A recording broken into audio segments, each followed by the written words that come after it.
Para Sun Yat-sen, Macau teve sempre uma importância fundamental. Ele próprio diz que foi aqui que ganhou consciência política. Era para aqui que fugia sempre que a conjuntura política não lhe era favorável na China. E era aqui que ele tinha o núcleo duro.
Do advogado Francisco Xavier da Silva, que não gostava nem do governador Horta Costa, nem de Sun Yat-sen, nem provavelmente de Francisco Fernandes.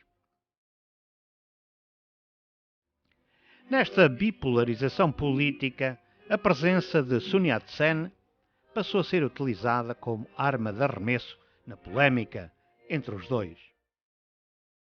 A campanha contra Sun era alimentada pelos curandeiros do Hospital Kyangwu, que viam com maus olhos a chegada de um médico formado por uma universidade que ameaçava pôr em causa toda a velha, ineficaz e corrupta estrutura do hospital e queriam expulsá-lo por isso.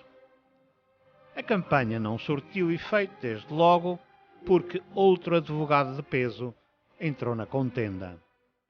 António Joaquim Basto, outra figura de grande prestígio local, que passou a defender o jovem médico chinês, não só nos tribunais, mas também no eco macaense que lhe abria as suas páginas.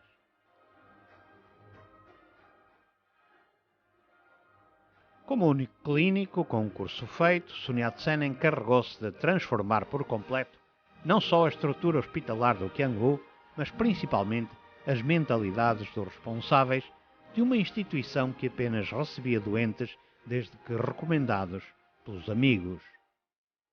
Mas para além do Qiangu, Sun abriu uma farmácia de medicina ocidental, contando de novo com o auxílio da mesa da Santa Casa. E a farmácia era aqui. Recentemente recuperada pelo Instituto Cultural de avançado estado de degradação, a escolha da casa seria uma inesperada coincidência histórica. Ou talvez não. Nos princípios do século XIX tinha-se albergado neste local, as Janelas Verdes, uma das primeiras, se não mesmo a primeira farmácia ocidental a funcionar em termos modernos em Macau.